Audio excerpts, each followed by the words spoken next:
السلام عليكم ورحمة الله. ازيكم عاملين ايه؟ يا رب تكونوا بخير.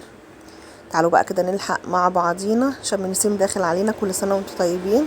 بس طبعا احنا يعني في رمضان وصايمين وكده مش نافع لنا خالص شم نسيم يعني السنة دي. بس يلا بينا احنا كده هنعمل مع بعض ان شاء الله فسيخ. بس هنعمله بقى للعيد، يعني هنعمله نفطر عليه ان شاء الله بعد رمضان بأمر الرحمن. بصوا انا بوريكم هنا كده السمك طازة، ويعني بصوا الخياشيم بتاعته مليانه ايه، جاي بصوا بخير وكده زي ما بيقولوا يعني. ما يكونش مغسول وما يكونش متلج ولا بايت حتى عند بصوا هنا حته السلكه دي بتسهل عليا خالص اي قشور بقى تنزل من السمكه. بلمها كده. بصوا انا بوريكم، بصوا السمك جاي عامل ازاي، اكيد انتوا شايفين. بصوا المنظر. الفسيخ لازم تبقى السمكيه كده، تبقى جايه يعني من عند بتاع السمك بالمنظر ده كده لسه جاي، يعني حتى ما تحطش عليه تلج زي ما انتوا شايفين كده. بفتح بقى السمكية كده ومن عند الخياشيم ببتدي اغسل كده واطلع اي حاجة فيه. هغسله بقى كده كله بالمنظر ده. بصوا انا موطية، يعني انا مميلة السمكة راسها هي اللي تحت عشان ما يخشلهاش اي مية، وبعمل كده من عند. بصوا زي ما شايفين كده بغسله وهو مايل، يعني انا دماغه لتحت مش لفوق عشان ما يدخلش اي مية جوه السمكية وتبوظ لي السمكة. بشطفه بقى كده بالراحة يعني بمشي ايدي كده على جسم السمكة من بره عشان خاطر لو فيها اي تراب او حاجة اتخلص منه. تمام. هفتح بقى كده بق السمكية وبصباعي كده ايه، انا يعني ما بحطش المية جوه، انا بس بنضف كده بايدي زي ما انتم ما شايفين بقى كده. خلاص خلصت. بصوا بقى كل القشور اللي نزلت مني وكل عزكم الله يعني الزبالة اللي نزلت اهي كده. الحوض بتاعنا نضيف وزي الفل، مش هنسد بقى البلاعة يعني ولا حاجة اهو زي ما انتم شايفين كده. خلاص خلصت. نيجي بقى لمرحلة التصفية. يعني بصي عندك كذا اختيار. انا طبعا عشان خاطر مستعجلة ففتحت الازازة كده بتاعت المية بتاعت الحاجة الساقعة يعني، وخرمتها كده خرام من تحت عشان خاطر تصفي السمك. ممكن تحطيه بقى في اي حاجة طويلة كده، شفشق عندك اي حاجة، المهم السمكية تبقى واقفة كده ايه على دماغها اهو زي ما انتم ما شايفين كده. فتحت ازازتين من بتوع الحاجة الساقعة واديتهم كده بالسكينة كده تخريمة من تحت كده عشان خاطر المية بتاعتهم تتصفى.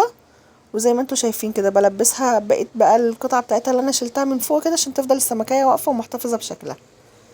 سبته بقى كده لحد لما اصطف حوالي ساعتين 3 او زي ما انت عايزة يعني. الوقت ده براحتك، احنا في الشتاء فما تقلقيش على السمك. بس انا سبته حوالي ساعتين او 3 لغاية لما خلاص ما بقاش بينزل. يعني بصوا اخر حاجة يعني ما بينزلش اكتر من كده، مش هينزل تاني مية اكتر من كده.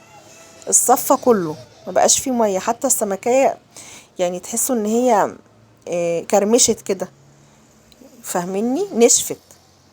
طبعا احنا الجو ساقع اليومين دول وكانت الدنيا بتشتي بقى. في اليوم اللي انا عملت فيه الفسيخ ده كان الجو برد، كان الجو تلج بصراحة يعني.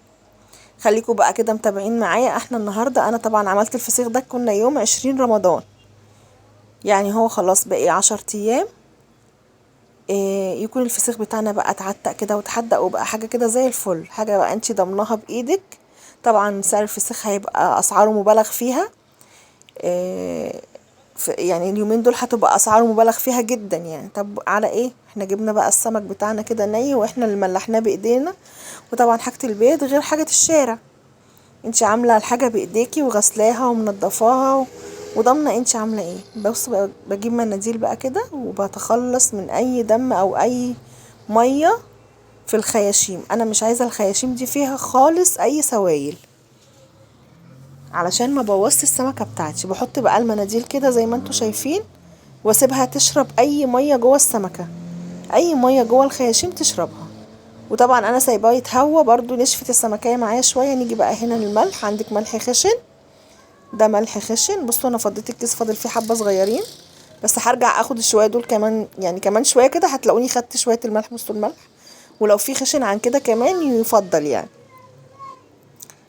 والشطة بتاعتي بقى كمان دي مادة حافظة، حط كده معلقتين شطة بس مش اكتر من كده انا المره دي مش هعمله بالكركم. المره اللي فاتت عملت معاكم الفسيخ بالكركم، المره دي مش هعمله بالكركم. نجيب بقى السمك بتاعنا الحلو ده، هنشيل بقى كده خلاص المناديل، ما عادش بينزل اي ميه يعني، خلاص ما بقاش. بصوا انا بتك على الخياشيم بتاعه السمك عشان لو فيها اي ميه زي ما انتوا شايفين كده. بصوا مفيش خلاص يعني، المنديل بيطلع معظمه ناشف كده. خلاص السمك بتاعنا زي الفل. نيجي بقى كده نعمل لها مساج كده، افصل السمكة كده عن سلسلة الظهر وعن الشوكة، بس طبعا بالراحة يعني. انا هنا مسرعة الفيديو بس انا بضغط بالراحة، انا بضغط على السمكة بالراحة. نعمل لها كده زي مساج كده، نفكك اللحم من على سلسلة الظهر، زي ما بيقولوا كده، مفكك اللحم من على العظم اهو زي ما انتوا شايفين كده. انا هنا مسرعة بس الفيديو فهيبان ان انا بضغط عليها جامد، لكن لا، انا بضغط عليها بالراحة جدا. وهبتدي بقى احشي السمك بتاعنا لغاية لما يقول خلاص اكتفيت. بصوا بالمنظر ده كده بحشي، بتك عليها لجوه عشان خاطر يعني تشرب اكبر كمية ملح، يعني ما اديهاش نفس ان يخش لها اي هوا. بصوا كده زي ما انتوا شايفين كده، لازم الخياشيم تبقى مليانة من الملح. باجي بقى هنا كده عند البق بتاعها برضو نفس الحكاية، مش عايزة يدخل اي هوا من ناحية الدماغ السمكة خالص، عشان تاكلي بقى احلى فسيخ زي ما انتي بقى ما شايفة كده. لازم تملي دماغ السمكة ملح، لازم، وتضغطي يعني تضغطي الملح على قد ما تقدري لحد ما يعبي خياشيم السمكة كلها. حطوا بقى لايك للفيديو ما تنسوش، واشتراك في القناة لو اول مرة بتشوفوا القناة، وفعلوا الجرس على كلمة الكل عشان يوصل لكم اشعار بكل فيديوهاتي. خلاص بقى كده ملحت السمك بتاعي، باقي بقى شوية ملح هنا، انا كنت خدت خلاص بقيت الكيس. هنيجي بقى للتغليف، ودي اهم مرحلة، مرحلة التغليف. لمي بقى اكياس البيت كله، لمي الاكياس اللي عندك كلها وهاتيها وتعالي. بصوا زي ما انتم ما شايفين كده، بحط اتنين مع بعض، وبحط رشة ملح تحت في الكيس ورشة ملح على السمكة لما بحطها، وواحدة عكس واحدة. يعني انا حطيت الدماغ هنا، احط التانية الدماغ ناحية الديل، يعني سمكة عكس التانية.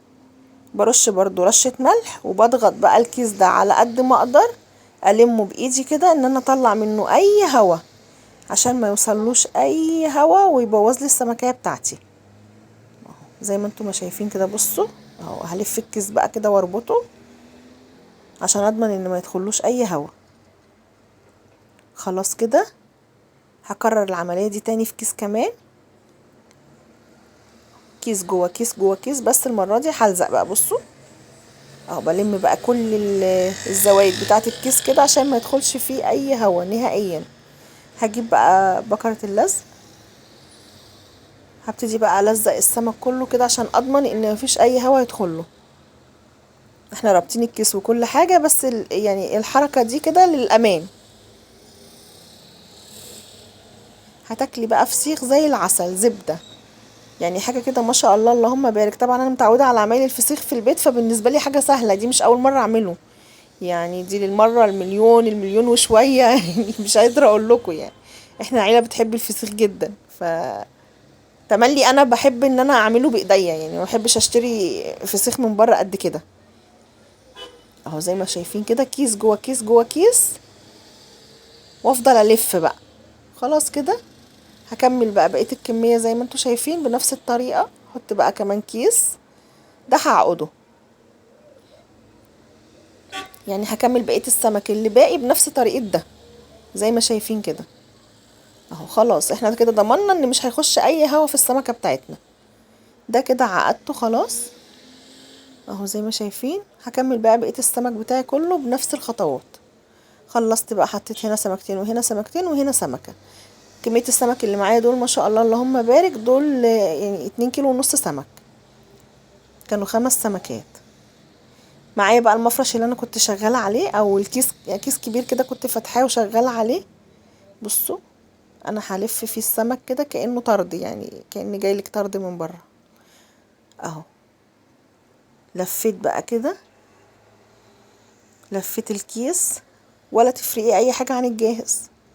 مش احنا بنروح نجيب الفسيخ بيجيلنا كده ملفوف في الاكياس بتاعه المحلات، بيبقى ملفوف بنفس المنظر.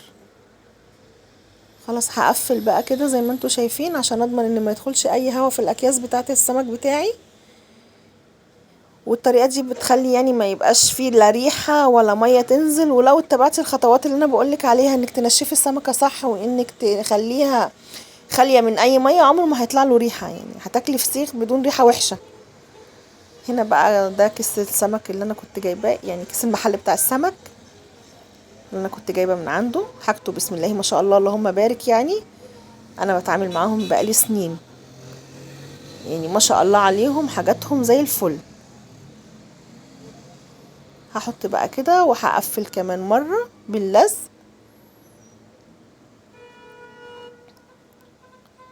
وهحطه في كيس اسود، يعني هدخل الكيس ده، بصوا خلاص انا هدخل الكيس ده جوه الكيس ده. لا هنا هعقد بقى الكيس، مش هقفل باللزق خلاص. دي اخر حاجة بقى.